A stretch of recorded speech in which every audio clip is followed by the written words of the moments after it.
How to add bots to your Discord server. So first you will need to open up the Discord application or the web browser, and then make sure that you have a server that you own or you have an administrative role to manage the server. Now you want to go to the Discover button right here and click on it, and then switch to the apps category.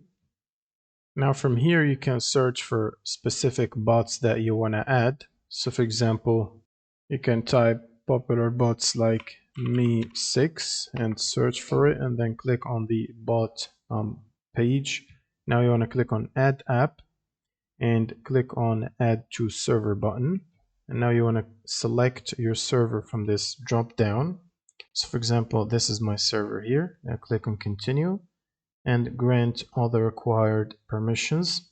Click on Authorize, and then you will need to finish this I'm not a robot test. Now it should be successfully added to your Discord server. If you go back to your server, you should see it right here on the left side on the users list, which is this one right here. And you can start using it by simply following the commands or the help command to see how you can use that. You can also type /command right here and select the bot that you've added recently, and you should have all the available commands to use right here. That's pretty much it for this video. Subscribe if you find this helpful, and see you in the next one.